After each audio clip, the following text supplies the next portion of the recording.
had once laughed at humanity died in silence, staring at the fire falling upon their world. The ashes of arrogance. When the guns finally fell silent, the Dominion was no more. What had been an empire of arrogance now lay in ruins.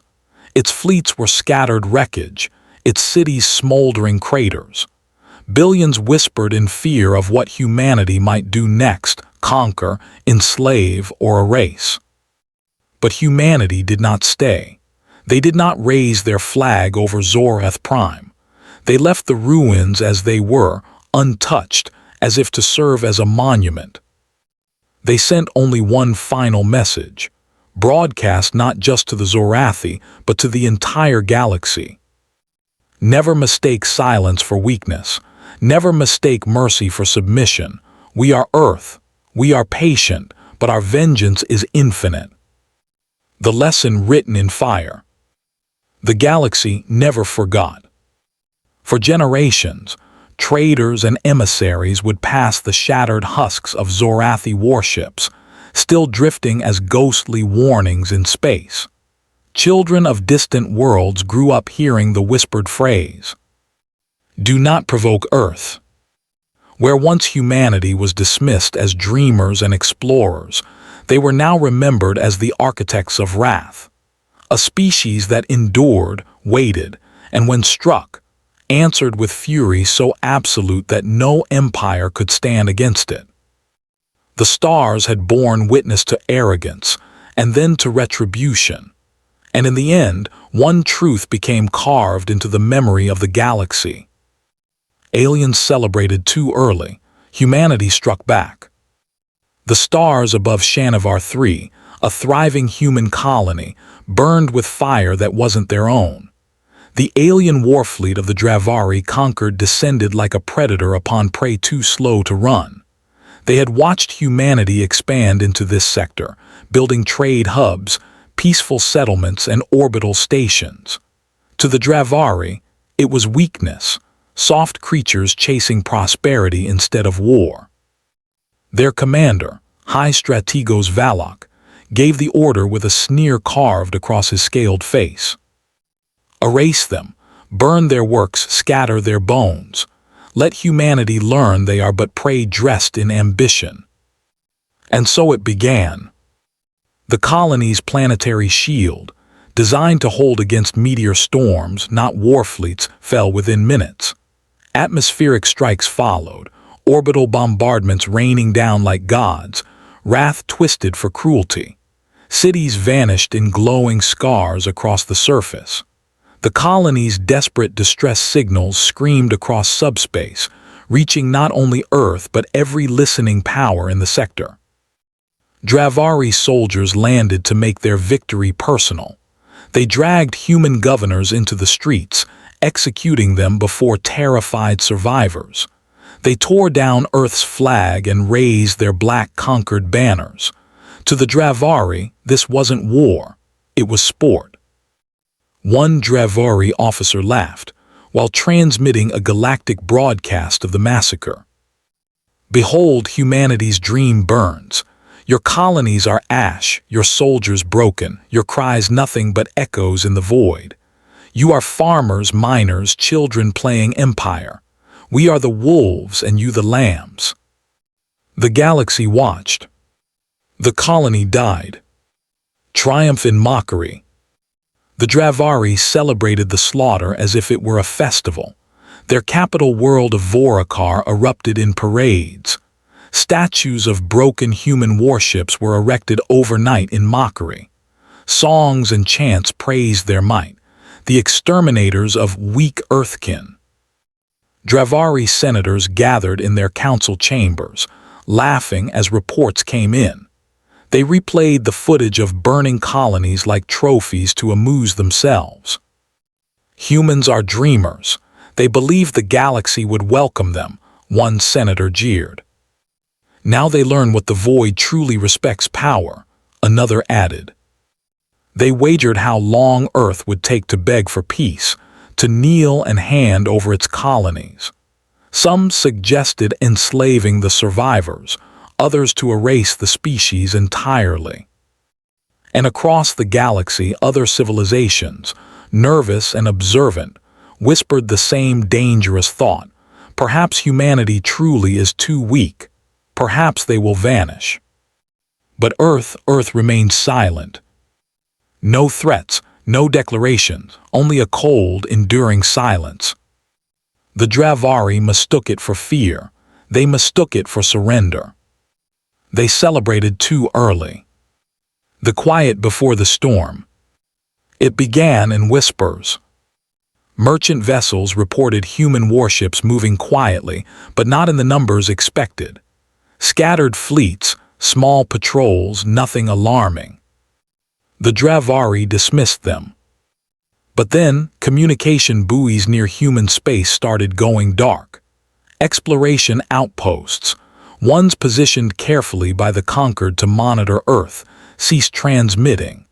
The Dravari assumed it was sabotage, technical failure, or cowardice among their overseers.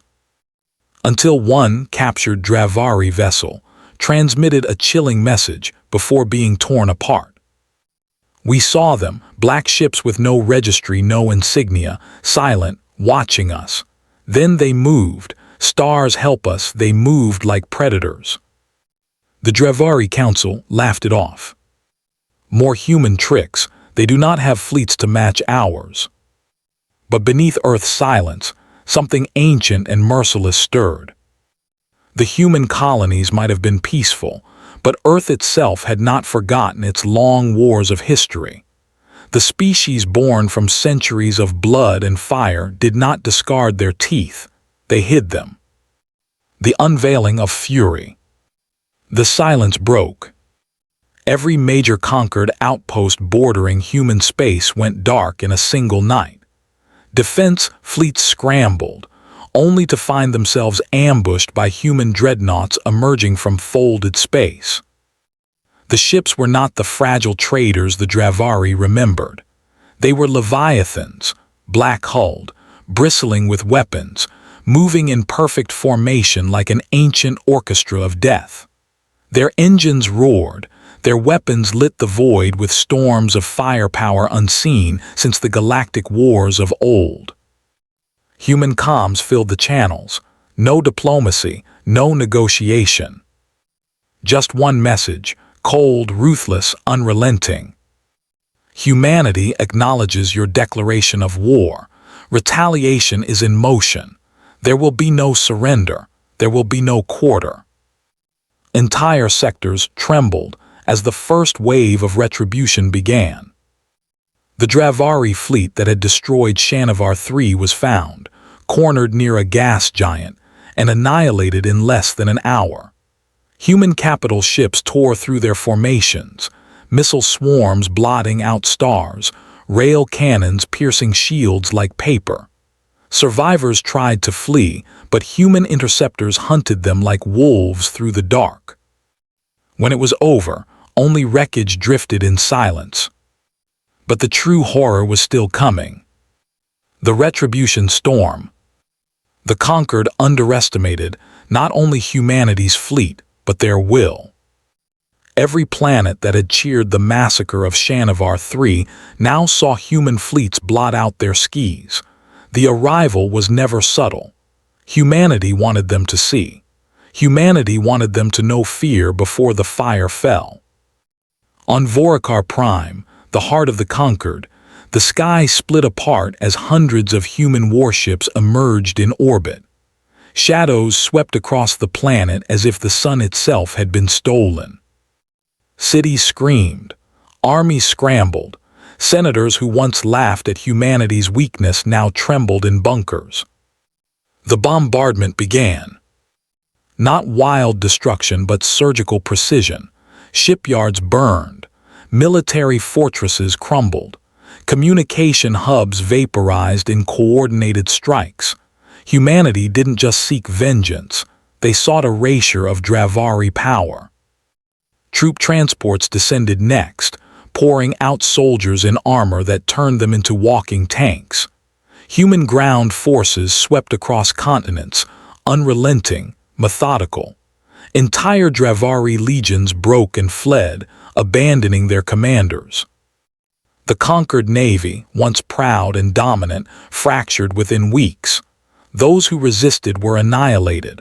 Those who surrendered were shown no mercy.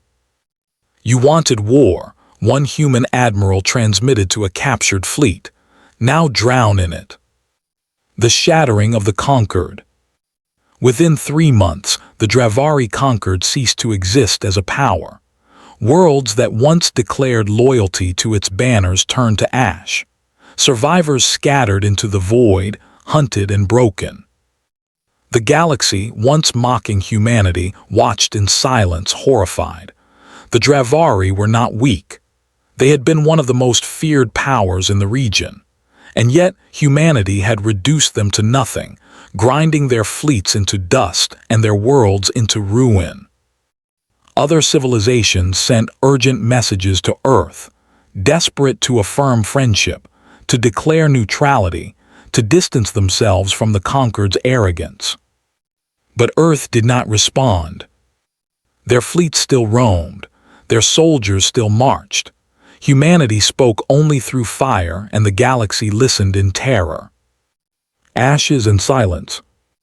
On the ruins of Vorakar's council chamber, where Dravari senators once mocked human weakness, now stood the black flag of Earth. The last surviving senator, captured and dragged before human commanders, dared to ask, Why this total war? Why no mercy?" The human general looked down.